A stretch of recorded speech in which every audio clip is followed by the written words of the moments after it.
tem revelação, tem língua, tem interpretação, faça-se tudo para edificação. E se alguém falar língua estranha, faça-se isso por dois, ou, quando muito, três, e por sua vez que haja intérprete. Mas se não houver intérprete, esteja calado na igreja e fale consigo mesmo e com Deus. E fale 2 ou 3 profetas e os outros julguem.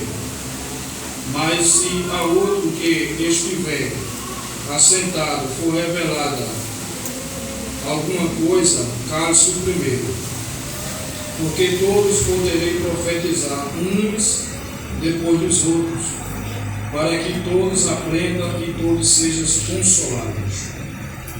E os espíritos dos profetas estão sujeitos aos profetas, porque Deus não é Deus de confusão, senão de paz, como em todas as dos santos. Amém, meus irmãos? Amém. Então, falar desta carta aos Coríntios, Paulo escreveu essa carta, ou essa epístola, conhecida como 1 Coríntios, perto do final de sua visita de 3 anos a Éfeso. Então, em 55 e 56, depois de Cristo, foi que Paulo escreveu essa carta aos irmãos ali, à igreja que estava na cidade de Corinto. E esse capítulo de número 12, meus amados irmãos, Paulo ensinava aquela igreja, os irmãos sabem que a igreja de Corinto foi uma igreja muito abençoada por Deus, mas era uma igreja que estava dando muito problema aos líderes daquela igreja, principalmente o próprio apóstolo Paulo que escreveu essas cartas.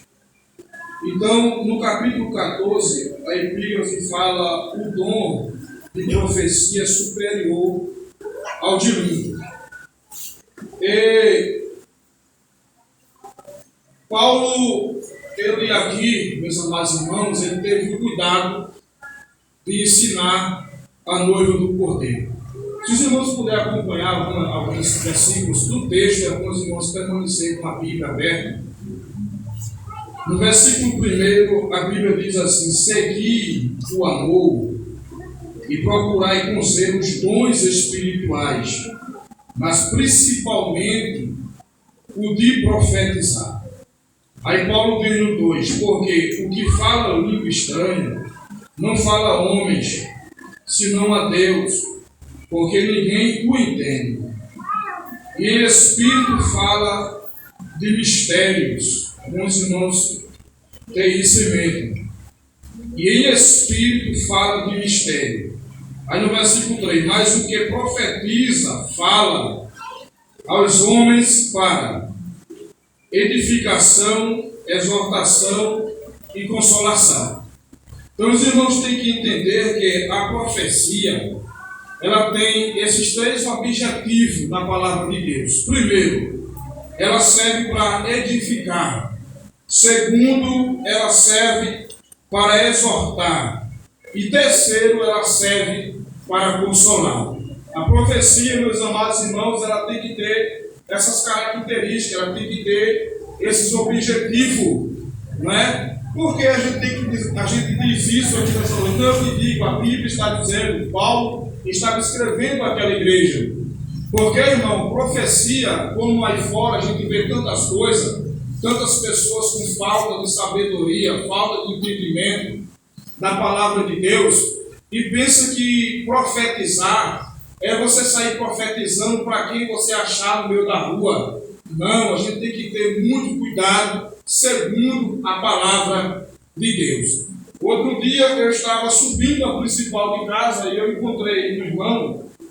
E esse irmão, ele encontrou uma irmã no meio da rua. E ele começou ali, eu fiquei observando, sabe? ele começou a profetizar numa voz alta no meio da rua. Ali estava passando o ímpio, ali estava passando o que não serve a Deus, entendeu? Então, muitas das vezes, o crente ele tem que ter esses cuidados, porque nem todos os ambientes servem para nós executarmos aquilo que Deus quer que nós executamos. Amém, meus amados? Amém. Então, a Bíblia diz aqui, ó, no versículo de número 4, o que fala língua estranha edifica-se a si mesmo, mas o que profetiza edifica a igreja. Glória a Deus. E os irmãos sabem que quando se fala a respeito de línguas estranhas, como Paulo estava ensinando aqui, os irmãos sabem que quando nós oramos, não é um mistério entre Deus e você. Isso aqui a gente vai ver mais adiante, mas Paulo já estava tendo o cuidado, mas o que profetiza edifica a igreja. E realmente, né, quem que não quer receber uma profecia, né, meus amados irmãos? Quem que não quer receber uma profecia da parte de Deus? Mas, ultimamente, aí por fora, existem muitas pessoas que às vezes até brincam com profecia. Às vezes ele tem uma certa energia, às vezes ele sente uma certa emoção, e nem tudo que se vê por aí, irmão, é Deus que está usando, nem está utilizando. Às vezes é uma emoção, e às vezes tem até por aí título de profeta. O profeta ele não quer perder o título que ele tem, e quando ele não tem uma palavra de Deus, ele sai pesquisando a vida de A, a vida de B, né? Fazendo uma vasculha, fazendo uma perícia para saber de alguma coisa, para não perder o título de profeta. Mas nessa noite, a Bíblia nos ensina a ter um maior cuidado acerca dessas coisas, porque a profecia, muitas das vezes, se ela não tiver um objetivo dado por Deus, a pessoa pode enfraquecer na fé. Principalmente, meus amados irmãos, se for uma pessoa que não tem uma certa experiência no Evangelho. Porque ele, às vezes, que entra hoje, aí daqui a pouco, já, vamos supor, aí chega o irmão Giovanni, aí vou profetizar, homem, Deus tem um chamado para tu, um chamado de pastor. O camarada se converteu hoje, ele fica com aquilo na mente, aquilo na cabeça, pensando. Então a gente tem que ter esse cuidado, porque muitas das vezes pode ser uma emoção minha, pode ser, aleluia, uma alegria espiritual minha, e a gente tem que tomar esse cuidado para que a gente não venha estragar esse irmão na casa do Senhor. Quem diz amém, meus irmãos? Amém. Glória a Deus. Então, versículo 5.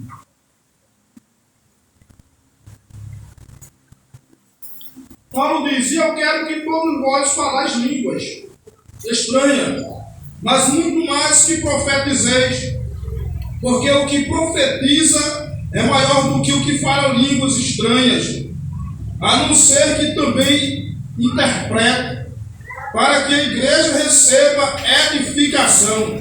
Aí o versículo 6 até que fez aqui, que Paulo diz assim: agora, irmão, se eu for ter convosco falando línguas estranhas, que vos aproveitaria se vos não falasse ou por meio da revelação, ou da ciência, ou da profecia, ou da doutrina. Você já imaginou o pastor Giovanni chegar aqui no começo do culto, até terminar o culto 9 horas, eu aqui falando língua estranha o tempo todo? Já imaginou? Eu subi na tribuna aqui, ficar aqui o tempo todo falando língua estranha? Nada contra a língua estranha, viu, meus amados irmãos? Me entenda. É a Bíblia que está dizendo aqui, é Paulo que deixou escrito a carta à igreja de Corinto. Mas a gente tem que ter essa sabedoria, porque Paulo diz aqui, ó. Paulo diz assim: já imaginou, ou seja, ele está dizendo outra palavra, já imaginou se eu fosse só em línguas estranhas para vocês? Mas ele disse assim, ó, eu tenho que ir com revelação. E que revelação é essa, meus amados irmãos? A revelação de Deus, glória a Deus. Né? E Paulo ainda diz assim, no mesmo versículo, e ou da ciência. Que ciência é essa? É a ciência divina, é a ciência de Deus também. Ou da profecia. E essa profecia vem de quem? É da carne ou ela tem que vir de cima, meus amados irmãos? Tem que vir de Deus, do alto. Glória a Deus. Ou da doutrina, que é a palavra de Deus. Aleluia. No versículo 7, a Bíblia diz: da mesma sorte se as coisas inanimadas que fazem som, seja fralda, seja